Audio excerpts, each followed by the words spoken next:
Unit 6. Age. Recording 1. 1. We must go home now. 2. I can't come to the party. 3. You don't have to do it. 4. You shouldn't listen to him. 5. We're supposed to speak English. 6. Are we allowed to use dictionaries?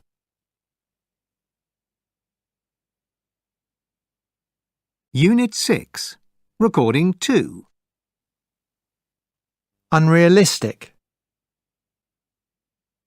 Unpredictable. Illogical. Dissatisfied. Unfamiliar.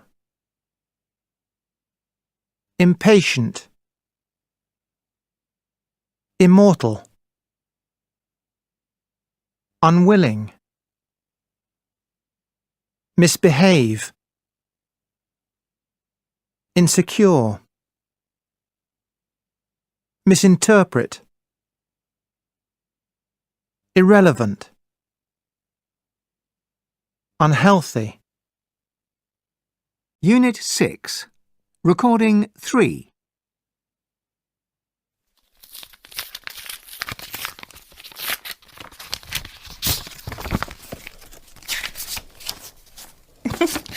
Okay.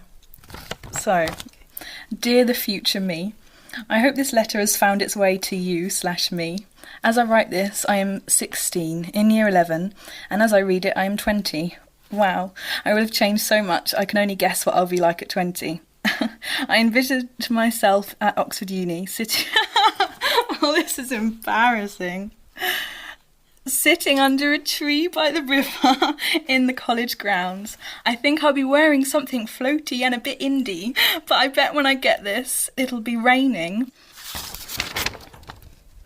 I know, I'm a romantic. I hope that hasn't changed. My plans for myself in the following years are to find a man, someone good-looking, romantic and intelligent who shares my interests. Either way, I hope I'll have someone. I don't remember this. And then I think I'll have 3 children with long brown hair and green eyes.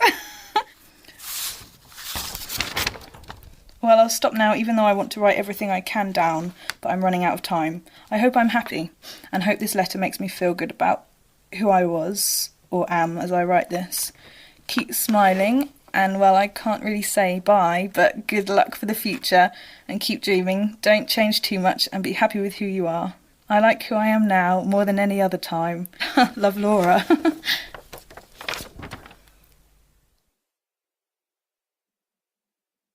Unit 6. Recording 4.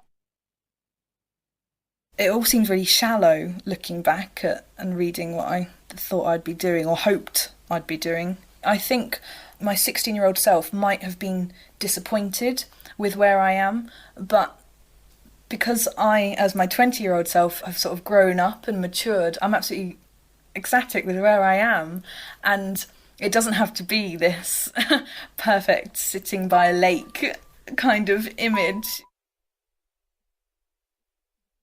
Unit 6. Recording 5. 1. I'll have left home. 2. They won't have finished. 3. We'll be living in Spain. 4. It'll be snowing. Unit 6. Recording 6.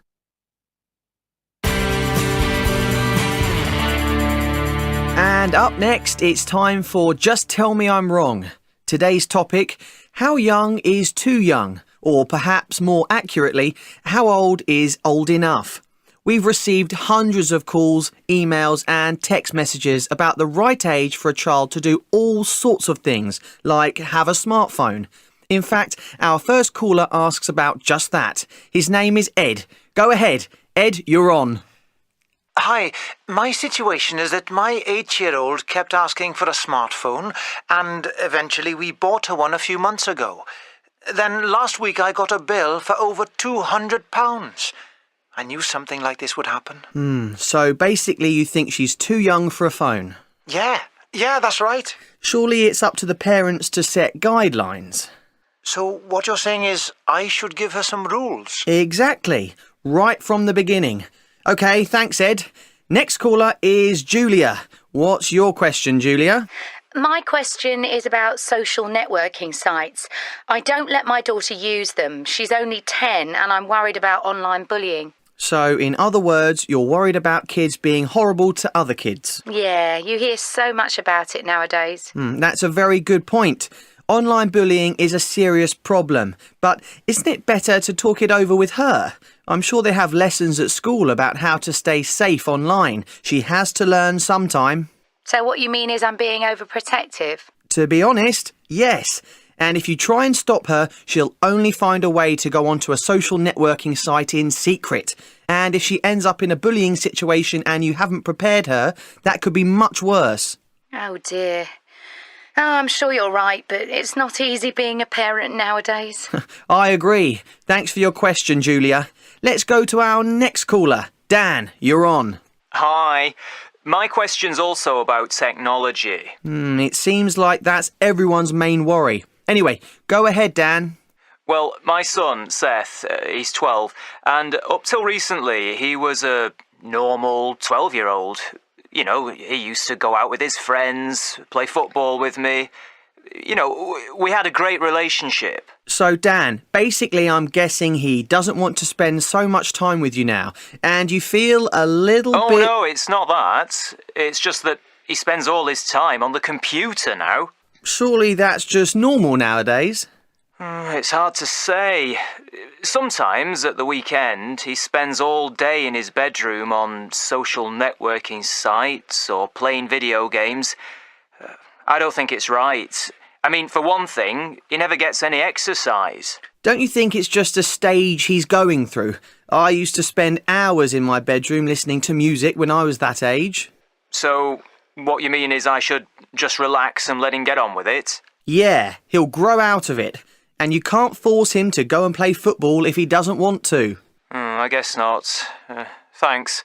OK, our next caller is Zara. You're on. I was wondering how you would deal with a 13-year-old wanting to get pierced ears. 13 years old? Doesn't she simply want to be like her friends? I imagine a lot of them have pierced ears. Well, that's it. I'm not talking about a she. Oh, in other words, you're upset because your 13-year-old son wants to get his ears pierced. That's right. Ah, so it's because he's a boy rather than his age. I suppose so. Well, does he have friends who've got ears? Unit 6. Recording 7. 1. Surely it's up to the parents to set guidelines. 2. Isn't it better to talk it over with her? 3. Surely that's just normal nowadays. 4. Don't you think it's just a stage he's going through? 5. Doesn't she simply want to be like her friends? Unit 6. Recording 8. I'm going to speak against the statement employers should give preference to younger applicants when hiring. The first point I'd like to make is that selecting a person for a job on the basis of their age is unfair. It's as bad as choosing someone because of their gender or race or religion. People should be selected for a job because of their abilities and suitability and not because they are a certain age. For example, if a 60-year-old person is able, physically and mentally, to do a job, they should be judged on the same basis as a 30-year-old. I would like to speak in favour of the statement. I would like to start off by saying that I fully support equal opportunities for people applying for a job. However, I would like to pick up on the point made by Sarah when she said if a person is able physically and mentally to do a job. I think we need to be realistic here. As people age, this can affect their energy, their ability to react quickly, and their memory. In some jobs, it may be vital for people to have high levels of energy, for example, in a creative industry such as advertising. Or people need to be able to react quickly, for instance, if they're a lorry driver, or be able to concentrate for long periods of time if they're an airline pilot. It is simply a fact of life that as we age, our mental and physical capabilities deteriorate, and that for certain jobs, younger people are better. Unit 7. Media. Recording 1. 1. All of us watch lots of TV. 2. Quite a few of us watch online. 3. A few of us prefer listening to the radio. 4. Both of us like wildlife programs. 5. Neither of us enjoys detective stories.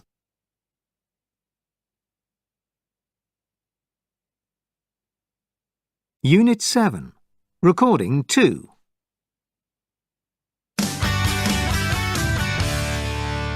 Welcome to Insight, where the topic for the day is hoaxes, specifically photo hoaxes. It was extremely difficult to get someone who produces hoax photos, a hoaxer, to agree to appear on the show, and it was only on condition that we promised to keep his identity secret. So I'd like to welcome my guest to the show. Thank you. For starters, can you explain why you want to remain anonymous? 2 reasons, really. I suppose one is mystery. What I mean is a good hoax photo is more powerful if people don't know where it came from. If people knew I'd produced a photo, the effect would be lost. Fair enough. And the other reason? Well, it's a fact that hoaxers often use photographs taken by someone else, and often without permission, and the original photographer could sue us. So basically you're playing it safe then? Yeah, you could put it that way. OK, now I asked you before the show if you'd ever earned money for your hoax work, and you said that you often work with the police and detectives. What exactly do you do for the police? Well, when a politician, for example, appears in a published photograph in any embarrassing situation, say accepting money, sometimes the police ask me to look at it. Then, if I decide if the photograph is a hoax, they see if they can find out who did it. Right, OK, well, let's look at some photographs that we found on the internet. Some hoaxes, some not. Talk us through the photographs, if you would.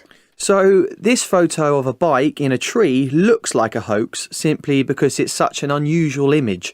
Also, it looks a bit like a composite photo. What's a composite photo? When you combine 2 or more photos, that's a composite.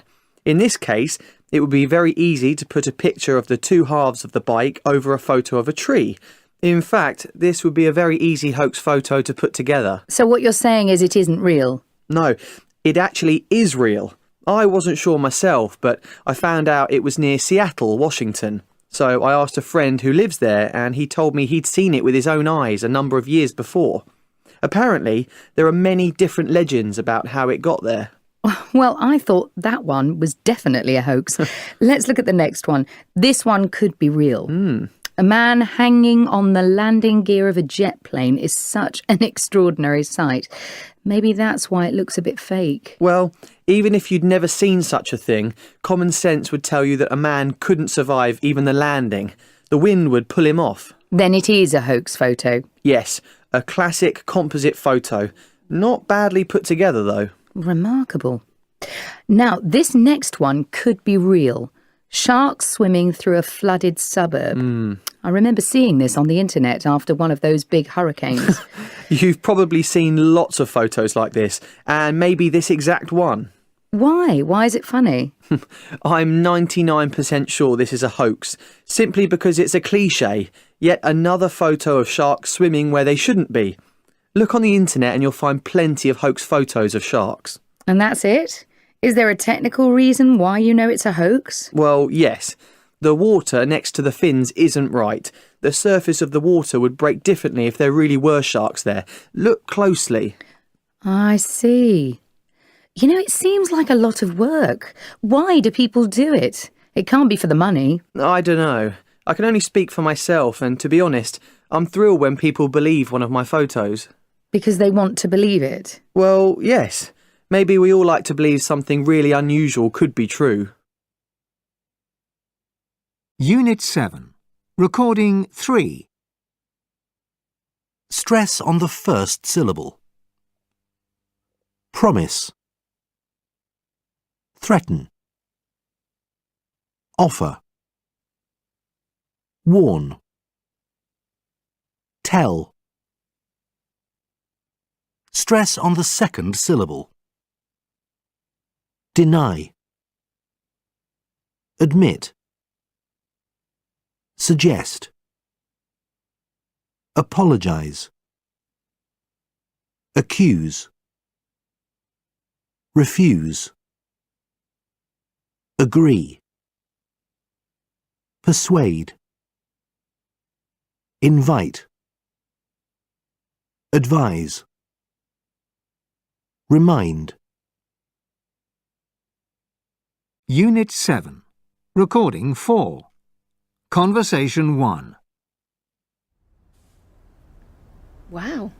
What's that? It's this story. Listen to this. A woman used a wooden soup ladle to save her husband from attack by a tiger. What? A ladle? Well, her husband was being attacked by a tiger. Where was this?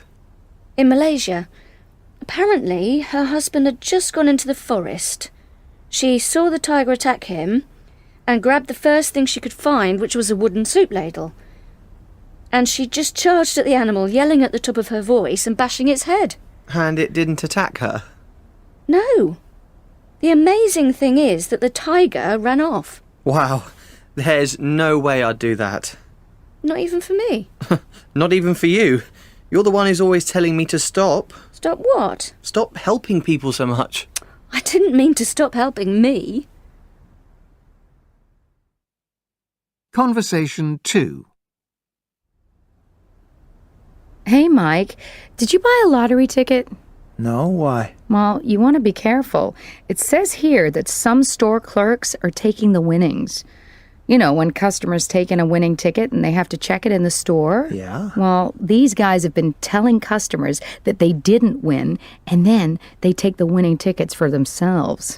That's so wrong. Suppose it was like a big amount. One of the tickets was for $1,000. That's totally outrageous. Yeah, exactly. So how did they find out? The police did some undercover investigations at convenience stores. And yeah, one of them was for $1,000. And the other one was... Hey, maybe we won something. In your dreams. You don't buy lottery tickets anyway. Oh, that's true. But it's weird that the customers didn't notice, isn't it? That's more surprising than the actual theft. Yeah. I do think they should do something about it. Who? The lottery companies. They are doing something about it. They're going to install machines so you can check your own numbers. That is a good idea. Conversation 3. Oh, that's extraordinary. What is? This story about the baby in China. What happened? It's about a baby, and apparently it climbed out onto a window ledge on the second floor. There's a video. Oh, look! You can see these people underneath just holding out their arms because they know it's going to fall. And there are some people putting cardboard down to try and break the fall. Wow! Let me see. Wow! Look at that man! How on earth did he catch it? Just human instinct, that's what one man said. What a catch! That's such an amazing thing. It's lucky the men noticed the baby. Yeah. suppose they saw some movement. Or maybe they heard something. What's that? The woman's bringing something. It's hard to say, but it looks like a cushion. Yeah, it could be a sofa cushion. I guess they thought the baby might fall on it. That must be the luckiest baby alive. Absolutely incredible. Let me see again. Unit 7. Recording 5. 1. The amazing thing is that the tiger ran off. 2. Wow, there's no way I'd do that. 3.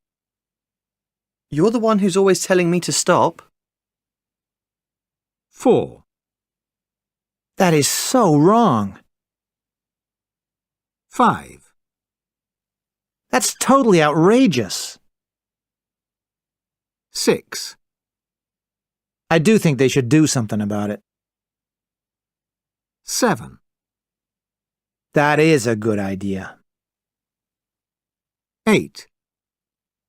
How on earth did he catch it?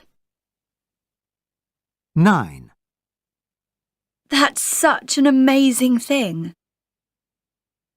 10. Absolutely incredible. Unit 7.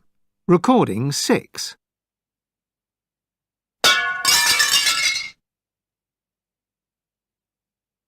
Unit 7. Recording 7. 1.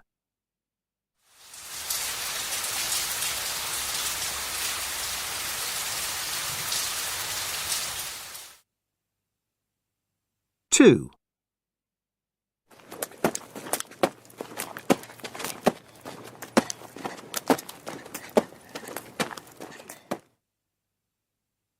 3.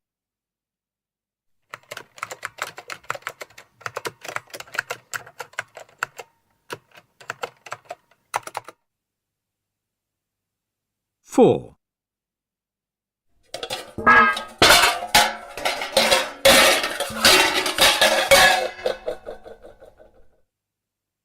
5.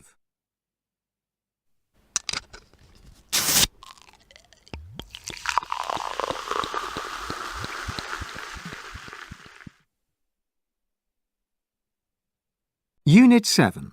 Recording 8. Did you hear the story in the news about this guy that swapped a paperclip for a house? No. It sounds a bit out there, but apparently what happened was he was at his desk looking for a job or phoning up about jobs. Yeah. And he saw a paperclip on his desk and he thought, I wonder what I can do with this paperclip, whether I can swap it for something. Oh. Anyway, so he got onto the internet and he made this website. I think it's called theredpaperclip.com. Right. And he put this on the internet, photographs it, puts it on and sees if anyone wants to swap something with him. And did anything happen? Yeah, so first of all, I don't remember all the details, but as I recall, 2 Vancouver women took up the first challenge. And they swapped the paperclip with, I think it was a pen shaped like a fish they'd found. Random? Yeah, they'd found on a camping trip. Yeah, random. But he meets up with all these people. He doesn't just send the things. And so then from that, I believe this guy in Seattle wanted the pen and swapped it for a doorknob. And the doorknob was swapped for something to do with camping. Oh, so he kept trading up each time? Yeah, he kept trading up. So, and then that was swapped for a beer keg, I think. Apparently what happened was all these people were the same sort of thought patterns as him and they wanted to sort of meet up and it was about a social event as well. Oh. Anyway, the next thing he got was a snow globe and according to the report, it said a film director wanted it and said he'd swap it for a part in his film. And then this town decided they had this house in this town and that they would swap the house for a part in this film. No. So he went all the way from the red paperclip to getting a house? The house.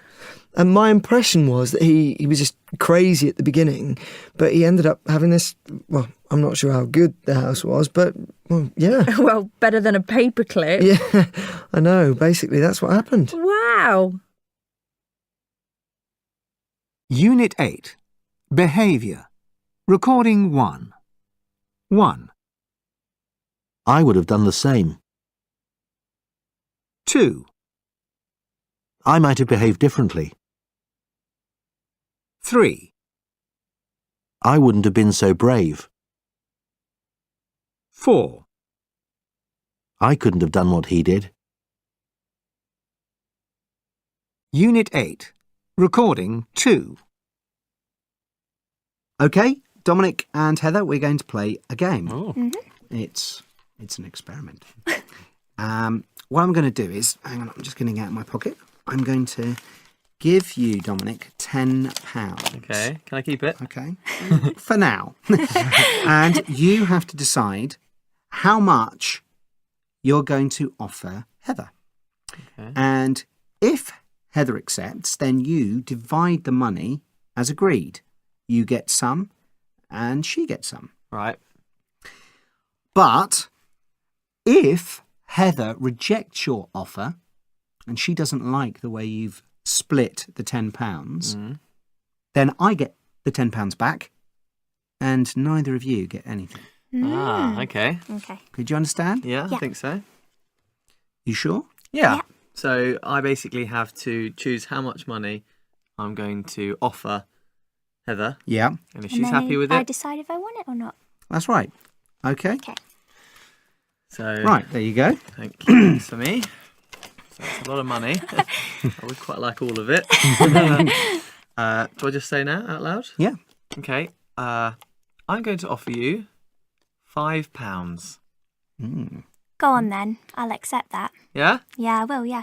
Great. So we get a fiver each. You do indeed, and I lose £10. Yeah, that was worth it. Okay, so that's really interesting. Why, Dominic, did you decide on that split? I guess if I offered any less, I didn't think you'd take it. No. So I thought this But way. why would you? think that she Because wouldn't take it's not fair, you know. Because this isn't any more my money than it is hers, really. Just because it's a game, you've given it to me. Interesting. It was. And why fair. did you accept? Because I felt that it was equal, you know, an equal split. I thought it was very honest. kind and, yeah, generous to give me half. Okay, and okay, then here's an interesting question.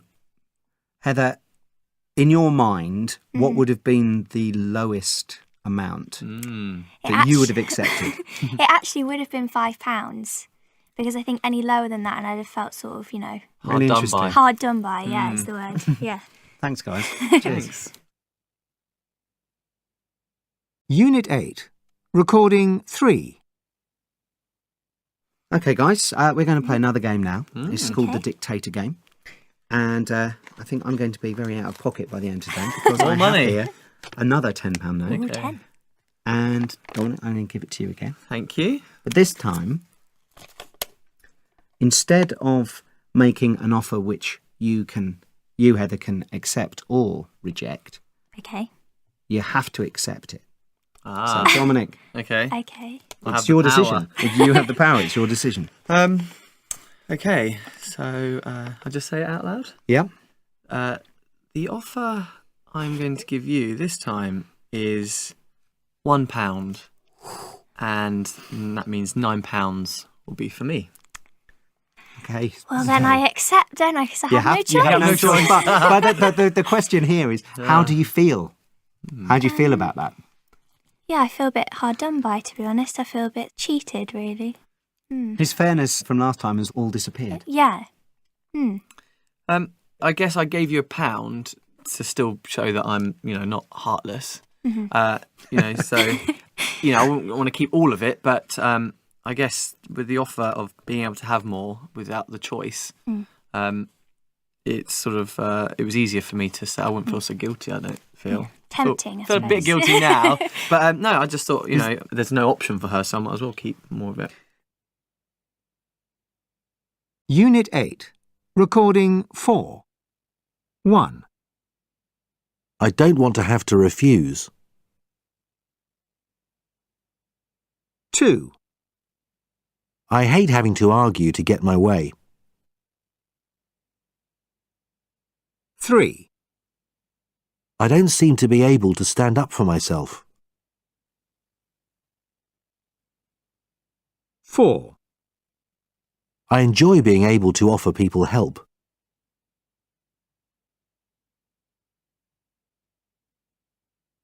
Unit 8.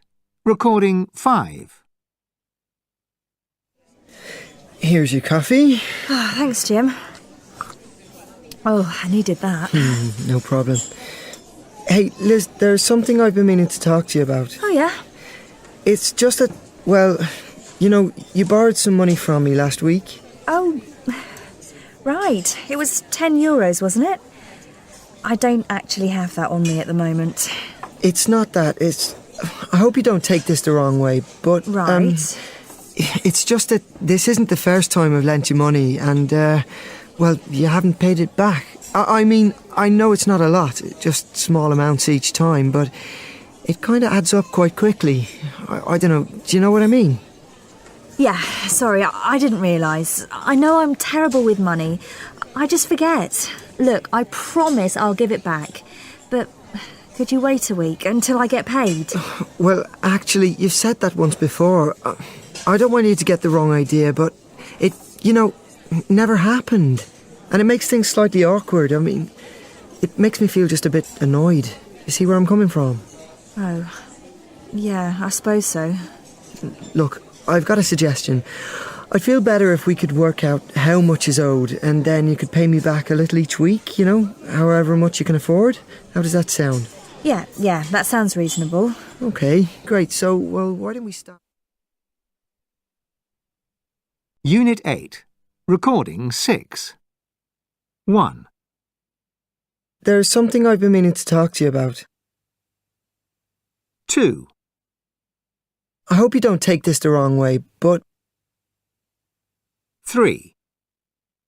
I don't want you to get the wrong idea, but... Unit 8. Recording 7. 1. It's not that, it's... I hope you don't take this the wrong way, but... Right. It's just that this isn't the first time I've lent you money and, well, you haven't paid it back. I mean, I know it's not a lot, just small amounts each time, but it kind of adds up quite quickly. I don't know, do you know what I mean? 2. Well, actually, you've said that once before. I don't want you to get the wrong idea, but it, you know, never happened. And it makes things slightly awkward. I mean, it makes me feel just a bit annoyed. Do you see where I'm coming from? Unit 8. Recording 8. Okay, here are some things that I think would be useful if you're visiting the States, especially if you're coming here to do business. So, first of all, with names.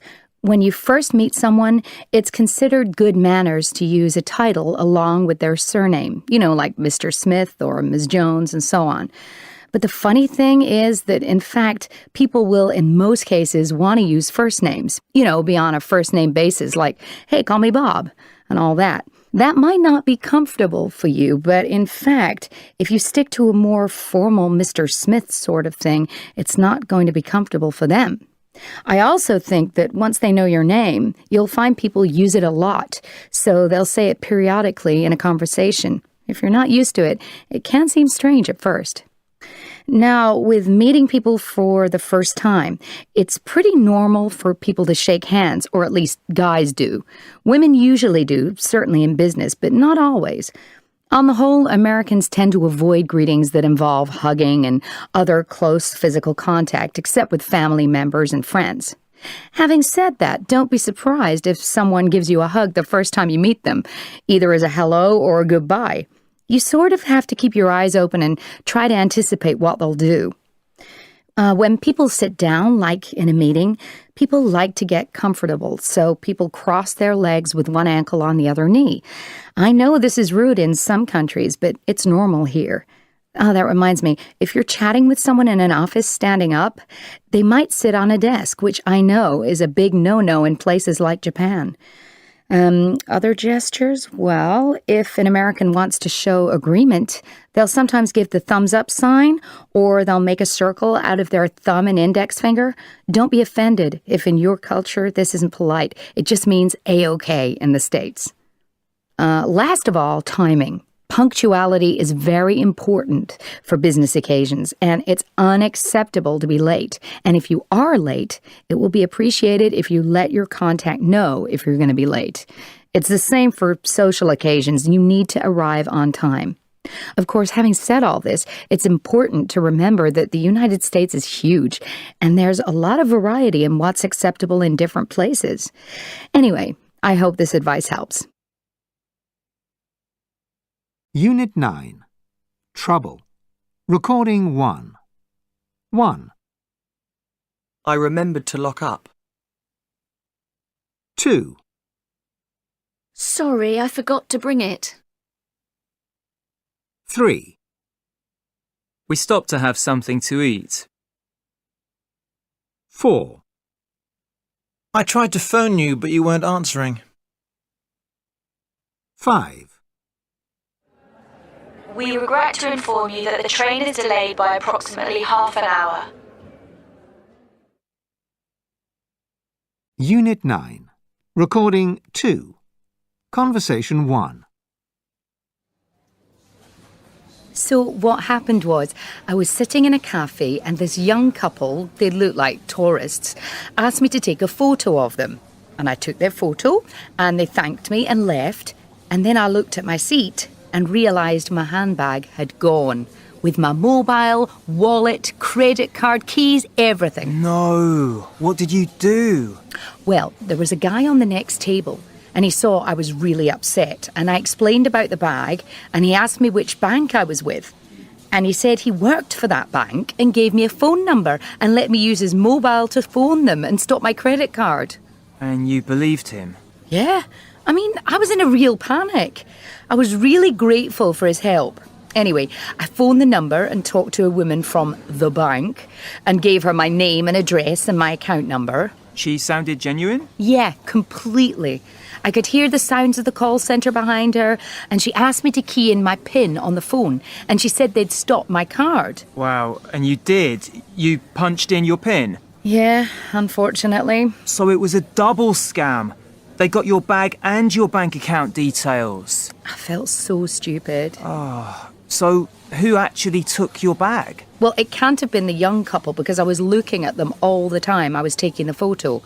Their job was just to distract me, so it must have been stolen when I was taking the photo. Was it the guy at the next table then? The fake banker? I think so. He must have taken my bag when I wasn't looking. Then he could have hidden it in his case, or maybe he gave it to another member of the gang. And then he gave you a fake phone number to call the bank. Yeah, and they probably used a recording of a call centre so that it sounded like the real bank. Conversation 2. I was badly tricked a few years ago when I was working in a jewellery shop. You never told me about that. What happened?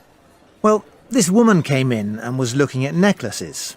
She was young, attractive, well-dressed, and then a guy came in shortly afterwards and he was just looking around. But then the woman went to pay for a very expensive necklace that she'd picked out, and when she was counting out the money onto the counter, the guy grabbed her, flashed his police ID and said he was arresting her for paying with counterfeit money. Fake money? Wow. So he took the cash and the necklace as evidence, wrote down his contact details, and promised me he'd bring the necklace back by the end of the day. I didn't suspect anything. Then he took the woman away, presumably to book her at the police station. And he didn't come back? No. And stupid me, I didn't even begin to suspect anything until it was closing time. So then I phoned the police, and they had no idea what I was talking about. That was it. End of story. How much was the necklace worth? £600. And my boss took it out of my salary. That's why I quit. So the police ID was a fake? Must have been. I just didn't check it. Wait a second. Was the woman a real customer? No, the woman must have been working with the guy. She couldn't have been a real customer, or she wouldn't have gone with him. But she might have had fake money. I really don't think so. Talk about an ingenious scam. Unit 9. Recording 3. Must have. Could have. Might have. Can't have. Couldn't have. Unit 9. Recording 4. 1. Must have. Must have been. It must have been great. 2. Could have. Could have been. It could have been me. 3. Might have. Might have been. It might have been him. 4. Couldn't have. Couldn't have been. It couldn't have been worse. 5. Can't have. Can't have been. She can't have been there. Unit 9. Recording 5. Hello, police. Can I help you? Yes. I'd like to report a crime. I've been robbed. I'm very sorry to hear that, sir. OK, I'll need to take a statement. A statement? To write down some details, if that's all right? Yes, sure. Could you give me your name, please, sir? Alain Girard. Right, that's Girard with a J? No, G. And it's Alain spelt A-L-A-I-N. Right, Mr. Girard. Could you tell me exactly when the incident happened? Just now. About an hour ago. Could you be more precise? Excuse me? Could you give me the exact time? I think at 2:50 or 2:55. That's about 2:50 on the 7th of June. And where did it happen? Park Avenue. Can you pinpoint the exact location? Pinpoint? Tell me exactly where. Oh, it was near the entrance to the park, just about 50 meters inside. OK. Could you tell me what happened? I was walking out of the park, and a man was running towards me, and he hit into me hard. He collided with you?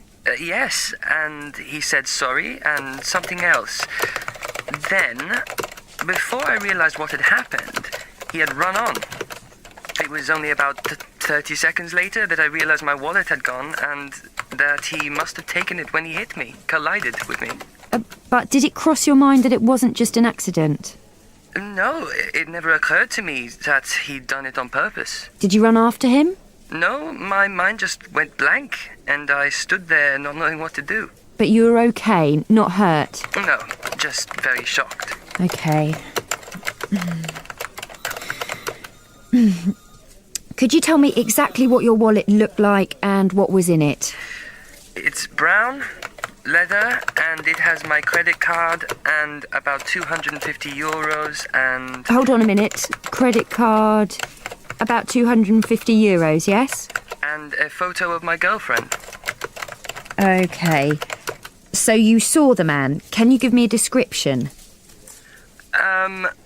About 20, white, quite tall, and he was wearing a sweater. Grey colour with, something you put over your head. A hood? He was wearing a hoodie? Yes, that's the word.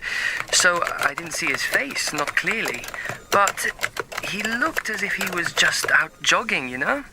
He was wearing some sort of dark trousers for running or for the gym. Tracksuit bottoms? Yeah. I can't remember anything else. It all happened so quickly. So that's a tall white male, about 20, wearing a grey hoodie and dark tracksuit bottoms. That's right. And did he have any other distinguishing marks or features? Sorry? Anything special or different from normal? For example, a scar on his face or anything like that? No, he just seemed like a normal guy. Out running, nothing special. Except... Yes? He reminded me a bit of that actor, Vin Diesel, but younger. Do you know who I mean?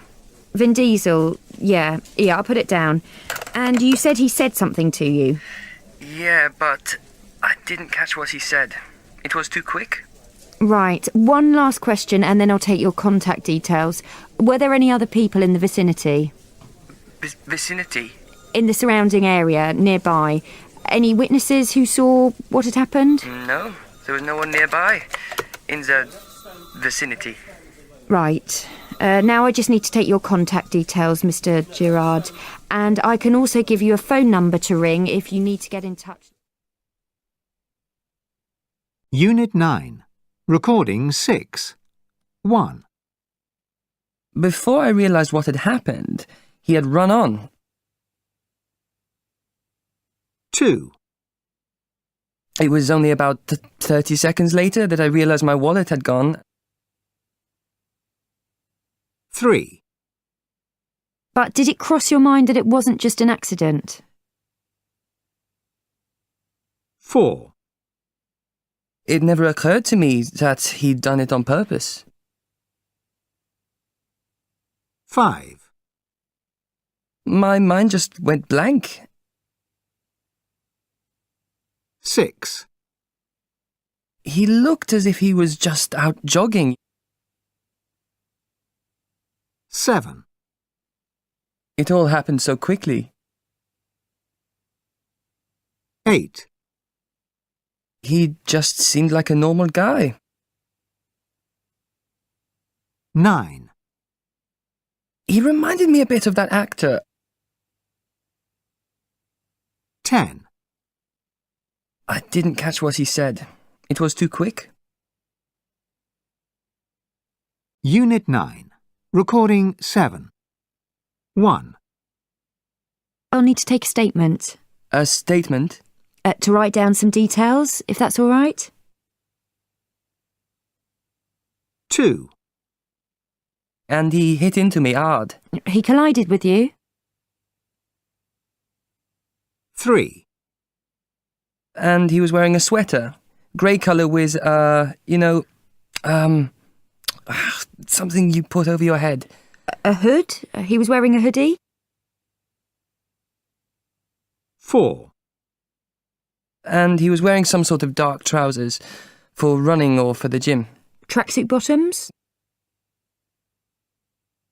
5. Were there any other people in the vicinity?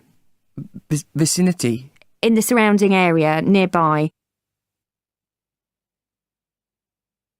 Unit 9. Recording 8.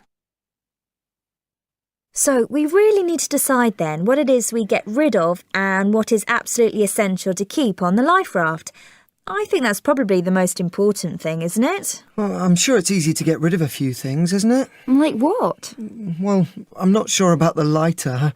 I mean, we can't really start a fire on a raft, can we? No. I suppose it depends on what the life raft is made out of, doesn't it? Well, yeah, but it's not exactly top priority to be able to cook a hot meal, you know, when you really just need to survive. So, no lighter. Okay. OK, so what do you think is important? I'd say that a blanket is essential. Interesting choice. Well, what for? Well, you can use it for a lot of different things. To keep you warm, obviously, but you can use a blanket as a towel if you get wet. If you fall in the water? For example. And a blanket can protect you from the sun. That hadn't occurred to me. OK, I'm convinced. So, what else? Well, I can't see the point of taking the hand mirror, can you? Well, actually, I can, because if you think about... Unit 10. Culture. Recording 1. So come on then, favourite movie of all time? I would have to say, because I love action films, that it would be Speed. Have you ever seen that? Speed. Yeah, it's with Keanu Reeves and Sandra Bullock. Oh, I like her. She's very good, isn't she? So yeah, I just love any kind of action film. And I remember watching it when I was really young and watching it with my dad. And it's sort of like a family-friendly action film because it's not too violent, it's not too gory, but it's just really tense. And I remember just like watching it, like we had a cushion, me and my dad, and I was just like, what's going to happen next? Have you seen it? No, I haven't. I think I've seen bits of it, like trailers and things, but no, I knew she was in it. Yeah, so basically there's a baddie in it, as every action film has a good baddie, and he's got no thumb. I remember that. That was like a memorable bit of it. He had no thumb. And so they sort of hijack this bus, and it's set that it can only drive at a certain speed, hence the name. And so it's just basically driving through the city, and it can't stop. Otherwise there's a bomb and it's going to blow it up. And there's Keanu Reeves, he's the goodie. He's a policeman. And he jumps on board the bus to try and stop this bomb from going off. And it's just all the different characters are on the bus. It's just really... The whole film is on the bus? Yeah, but it's well, not at the beginning. It sort of goes onto the bus. But I remember it being so tense and gripping because you just didn't know what was going to happen. You didn't know Sounds really uncomfortable to watch, was it not? I just like that feeling of like pure suspense because you just have no idea if it's going to end well or not. And it did end very well. You have to watch it. Well, yeah, as long as there's, a point when you can relax, because I don't like feeling like that the whole way through a movie. Yeah. Anxiety. Well, because, when it's like driving along and because I think it has to stay at 50 miles per hour. And so like if there's driving along a motorway and it's there's traffic and stuff, they have to change the route and things. So you just don't know where it's going to go. And then they get to a bridge that's hasn't finished being built. So you're not sure how they're going to get over the bridge and stuff like that. So there's lots of moments where you just think, I have no clue what's going to happen. Good stunts? Very good. And I heard that he did all his stunts himself, Keanu Reeves. Yes, but he likes a bit of action, doesn't he? so. And I think it always helps to have a very good heroine in a film, and she's beautiful, don't you think? Yes, I love her. I think she's very funny, but tell me there's some comedy in there. There's not a huge amount of comedy. It's one of your traditional sort of American blockbuster action films. But there's not many action films with comedy in there, are there? I think that's why I don't watch them. Oh, really? Yeah. What's your sort of, your favourite type of film? I don't like to feel uncomfortable, so it's just comedy. Really. What speed?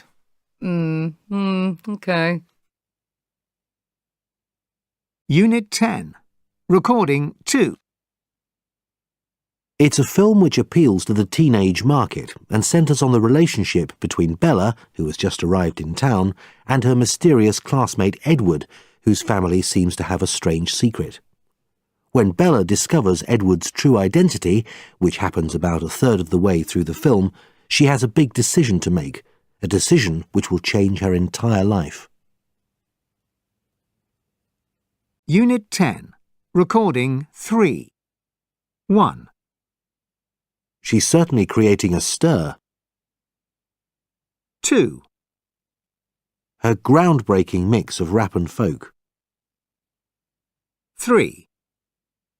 She got those rave reviews in the press. 4. Each performance has been a sellout.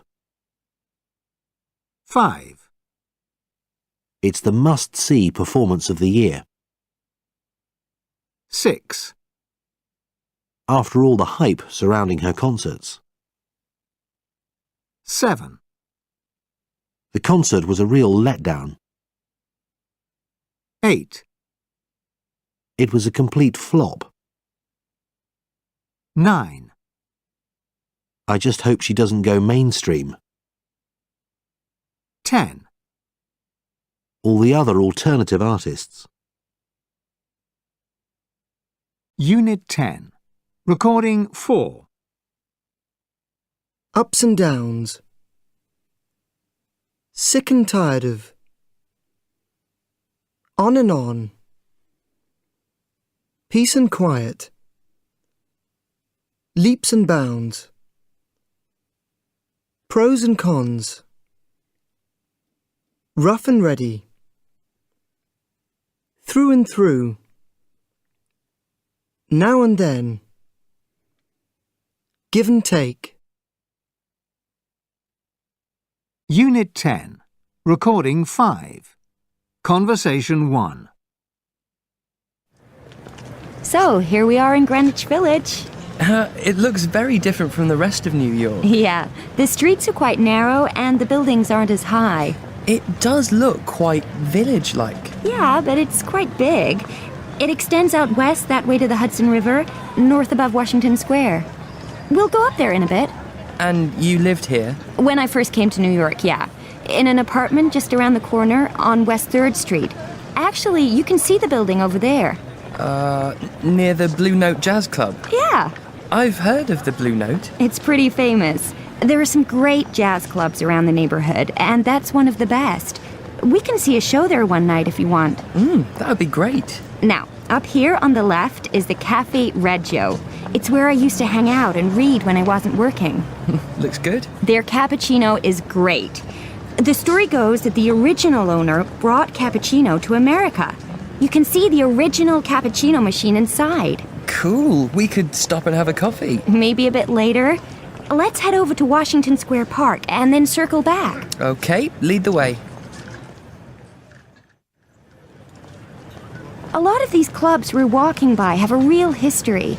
As I'm sure you know, Greenwich Village has always been a centre of artistic life, very bohemian. It's always attracted famous writers, dancers, and poets.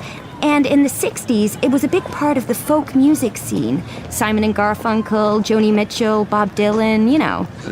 Before my time. Now, what's this? This is Washington Square Park. We'll walk into the park on this side. Can you play chess? A bit, yeah. Any of these guys here would be happy to challenge you to a game of chess.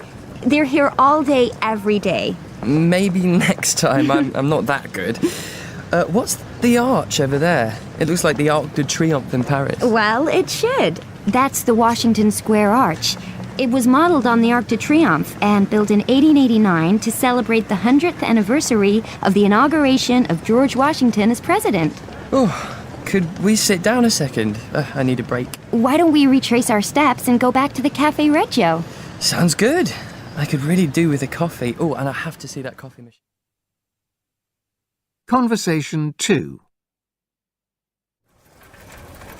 So, this is Radcliffe Square. Wow, is this right in the centre then? Pretty much. What's that? Hold on, let's just get off our bikes. Right, so that building in front of us is the Bodleian, named after the founder Thomas Bodley. Believe it or not, despite the fact that it's circular, it's actually a library. Cool. Yeah, it gets a copy of every book published in the UK. Who can use it? Any student at the university. Of course, each college also has its own library. You know, the university is divided into colleges, right? Right. How many colleges are there? Just under 40. Well, 38 to be exact. So that means 38 libraries? But they're not all as big as the Bodleian. Anyway, we'll need to get back on our bikes for the next bit. Can you hear me if I talk as we cycle along? Yeah. Okay, but don't go too fast. I'm not very steady on this thing. So, here's the famous Bridge of Sighs, connecting two sides of Hertford College. I've seen the original. What, of the bridge? In Italy, you mean? Yeah, it's in Venice. Beautiful. Okay. We'll go past New College and then on to the High Street. Is that New College there? Yeah. How new is new? Roughly 1370. You're kidding. No, really. Interestingly, the oldest college was actually only founded 100 or so years earlier. Watch out on this corner. That's the schools. It's where the students take their exams. Apparently, the biggest room can seat somewhere in the region of 500 students, although I haven't seen it myself. Anyway, we're turning right here. The street's cobbled, so be careful. How many students are there at the university in total? To be honest, it depends. In term time, you'd probably get upwards of 20,000. Many international students? Some, but most are from the UK. We'll finish by cycling down this way to Christ Church. We can actually go inside if we're quick. It's well worth a visit. Christ Church is another college? Yeah, the biggest and probably the most famous. Have you seen any of the Harry Potter films? No. I have. Well, you'll recognise the Great Hall. It's where they have the feasts in Hogwarts School. You know the bit when Harry and his... Unit 10. Recording 6. 1. Interestingly, the statue disappeared at the time of his death. 2. The story goes he threw it in the lake. 3. Apparently, it was made of gold. 4. Surprisingly, no one has ever tried to find it. Unit 10. Recording 7. 1. It's roughly 1,500 metres in length. 2. There are upwards of 35 corridors. 3. It's just under 1,200 metres above sea level. 4. It's somewhere in the region of 715 kilometres. 5. It's 2 metres or so at its thickest point, and then it narrows. 6. You get approximately 370 to the euro. Unit 10. Recording 8. Right, well, we have our shortlist for the new feature that we're going to put into the town centre. Which one gets your vote, Tim? I'm really in favour of the state-of-the-art multiplex cinema. I think that it would be most useful and beneficial for the community. I think it would be used a great deal. I think it would bring jobs to the area, and I think it would provide entertainment and activities for young people. The only thing that would concern me, though, is that that's going to be very, very expensive. Mm-hmm. I mean, I personally would prefer the botanical garden. Oh. Because I think that that will satisfy the needs of many different age groups. I think it would be very good for wheelchairs, for blind people, for people with disabilities. There would be areas that would be excellent for young people, lots of learning opportunities in the education centre. And we know from past experience that the older age group certainly enjoy gardens. The only thing that would concern me on that is that you mentioned youth, but I don't think that you're going to get as many young people involved in a botanical garden. I think if it was interactive, then it would be, but just as a thing that was showing, I'm not so sure. Well, I don't want to harp on about costs again, but we have to consider the maintenance of this botanical garden. There are very high maintenance costs involved. So, Nigel, what would you prefer? My vote would go to the theatre workshop space for young people. And I know we said we don't want to discriminate against we don't want to leave out certain members of our society, but I think we've got a problem in this town about kids getting bored, hanging around on street corners. They need something to do. And a theatre workshop space is going to get them, it's going to give them a routine, it's going to give them a motivation. And then when they do their shows, they're bringing along their grandparents, their parents. I feel it's very inclusive. Can you see the older generation wanting it, liking it?